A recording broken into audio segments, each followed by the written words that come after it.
Hey everybody, Adam Savage in a nightmarish space with Dan Lanigan.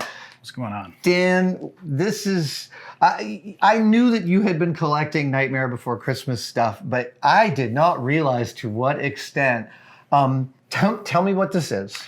Well, anything doing good is doing obsessively good. So I have loved that film since it was in the theater. Yeah. I love stop motion in general. And I was at the right place at the right time when these pieces were circulating. I was able to get a bunch of these pieces from people who worked on the film, some other collectors, auctions, things like that. You were buying some of these in the early 2000s, yes, am I right? Because you were buying them from friends of mine. That's right. That's right. I'm most fascinated by, so this is the town hall. It is. This town hall is one of two at this scale that were built and used in the film. It is quite astounding to think of a stop motion film having sets this gargantuan. Exactly. It's really, it speaks to, that film is so beloved, deservedly so. It's even more remarkable the more you know about how it was made. Yeah, exactly. But I am really curious, Dan, about this platform. Is this all custom that you built to display this? Yeah, so I had acquired these background buildings, Jack's house, a bunch of puppets, the town fountain, and I wanted to display it all as if it was in the film. Yeah. So I built this platform to set the pieces on, and then I'd gotten to know Norm DiCarlo really well. Oh, yeah. And Norm came out to Chicago and did some work on this. So he basically created all of the bricks on this platform out of foam. Yeah. And then also created these bases that I have all the puppets on. I was going to ask if those were custom. Yeah. So yeah. Norm DiCarlo ran the Colossal Model Shop before Jamie ran the Colossal Model Shop. So I knew of him by reputation from before I got there. I never got to work with him. Amazing sculptor. Yeah. Amazing sculptor. This is so beautiful as a display, as a loving. I mean, it's not just display because it gives you a context to see all these things exactly up close and personal. And speaking up close and personal, here's the mayor. Oh. And his back face. And for the uninitiated, this film was made with what's called replacement animation. So these faces don't move. Every time the expression changes, it's a completely different sculpted, painted, registered piece of the model. So the main characters, the mayor, the Sally, Jack, all had either replacement faces or replacement heads. Yes. But a lot of the other characters had foam latex heads with armatures inside the faces so they could be animated traditionally. The mayor is one of my all-time favorite characters, man. He's great. He's great. Just so beautiful. Now, some of these puppets, I've had some restoration done on some of these puppets. The mayor in particular, his hands were made out of this polyurethane material that at a certain time after production liquefied. Right. So what I was able to do is through Benita DiCarlo, who was the head of the puppet fabrication department for Nightmare, she came in and I sent her the hands and she removed the armatures and she had castings of original pieces, hard pieces, created a mold and then redid these in silicone. So these are original wire armatures, but new hands. And it's actually the same thing. That's the best. With Sally as well. Her hands are also replicated because her hands also turn to liquid. Incredible. And that's why you see a little dark area around the wrist because that is where the foam latex absorbed that polyurethane after it liquefied. Wow. Amazing. Yeah, I really respect the Tim Burton aesthetic, but it's amazing how much Henry Selick is responsible for it through Nightmare Before Christmas. Yeah, Henry Selick directed Nightmare Before Christmas, James and the Giant Peach, Coraline, Monkey Bone, an absolute visionary, and like his output shows his aesthetic rigor. It does. Right? The lifetime of his output really demonstrates that. And it's kind of crazy. I mean, we're the audience is going to be watching B-roll of this, but every one of these characters rewards the most intimately close inspection and rewards you with detail and layered narrative. Yeah, absolutely. I'm curious about some of these other buildings. How did you get these to you? These must have come each one on giant crates? Yes, so this was a giant crate. This was originally sold in the Christie's auction when Disney sold a bunch of their puppets. Wow. So this piece was sold with the mayor and the hearse. and I have all three of those pieces. Did you use the wood from those boxes to make like a weekend house? No, I didn't, but I should have. So Jack's house here and a bunch of the background flats that I have that are from the film were actually pieces that Henry Selick kept. Oh, wow. And he wound up selling those. So I was able to acquire those from him. That's very cool. Yeah. That kind of connection too. He talks about when they got made and the design process. Exactly. And then some of these puppets are actual puppets. Some of them are stand-ins, which are basically non-armatured or simple armatured puppets for lighting reference and positioning. And then a few of these are like the lock and the shock. The lock and the shock are puppets that have had their armatures cut out of them. So they're skins that were on set, but the armatures were repurposed for later parts of the film. And they were saved. Just as a note about the armatures, Tom Cinnamon and his team did an unbelievable job with these armatures. Oh my God. So this armature is Santa. How creepy it is, but it's Santa. Notice he doesn't have any legs. Yep. This is for his belly and his arms and his elf-looking face. You can pose him if you want. Dude, I mean, and again, these mechanics of this stop-motion armature are almost functionally identical to Willis O'Brien's original King Kong stop-motion armature. It's like he solved that problem in one fell swoop, and we're still doing the same thing. Yeah, so Tom is an amazing guy. I've gotten to spend some time with him. Just the most utter gentleman you could ever possibly imagine. So humble. The work he's done on these films is spectacular. The elbows.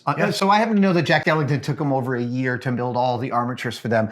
And the elbows are like these clevises of spring steel wire, just stuff that I can understand but can't quite conceive. Right. One of the guys that was working with Tom, or under Tom, was Merrick Cheney, and I believe he built the armature for Santa, so this is one of his. And just to also let people understand how these armatures work is that each animator likes a different kind of touch to the characters that they animate. And so they would seek, each animator, to loosen the joints in a way that you grab the end of a joint and the arm comes with it.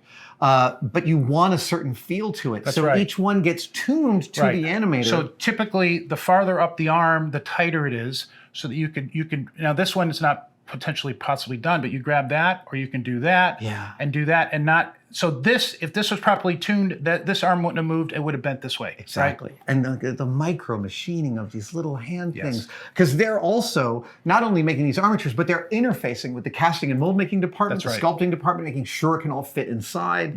It's a tremendous collaborative effort to deliver these things. It really is. Oh, I'm so glad you had a naked armature. That is incredible. Let's talk about, is this thing incredibly heavy? What is it made out of?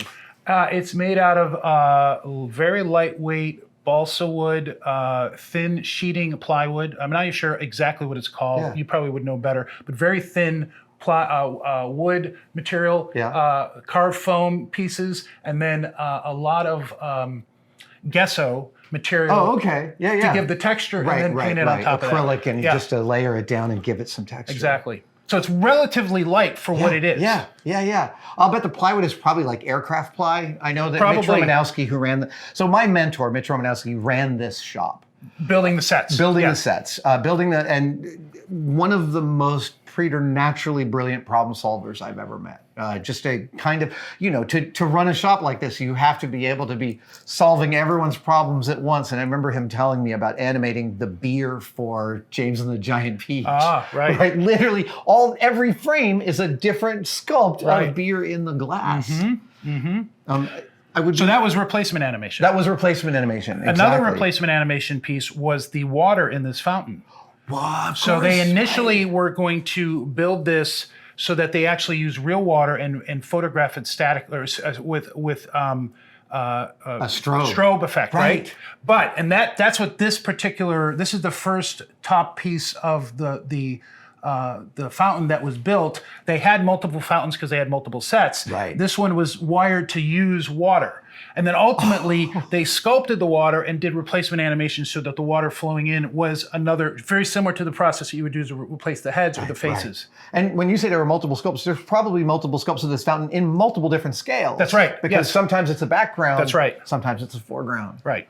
Incredible. But this is puppet scale. Right, So right, it'll be right. scaled with these pieces. I would be remiss if I didn't notice the inspiration. Clearly, Jon Favreau in directing Elf, the stop motion sequences was deeply inspired, not only by Rankin and Bass, but also I would think by so. Henry Selick. Yeah, I would think so. And, you know, these pieces here are interesting. They were done, built by the Kyoto brothers. And not only were they built, but also photographed by the Kyoto brothers. These puppets are, which is unusual for stop motion, are one of a kind.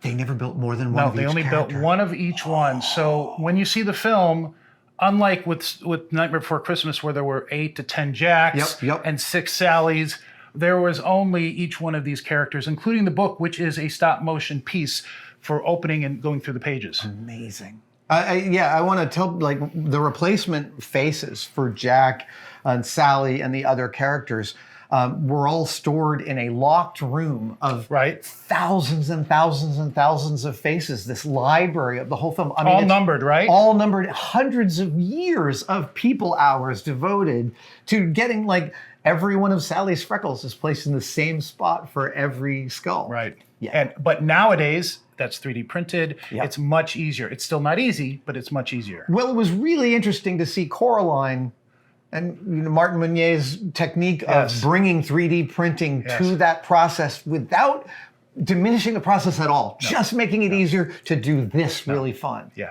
that's great. Dude, I really, really moved by how you set this all up, because it feels like you have brought a museum experience, but also feels like I've just walked onto the set. Yes, that was the idea. Elevate it, so, because typically these sets are elevated so they can get underneath it, although it would be higher than this. That was just the feel for it. Dan, you elevated it in both senses of the word. Well, thank you. Thank you so much. To hear that from you feels really good. Feels really good. Thanks, man.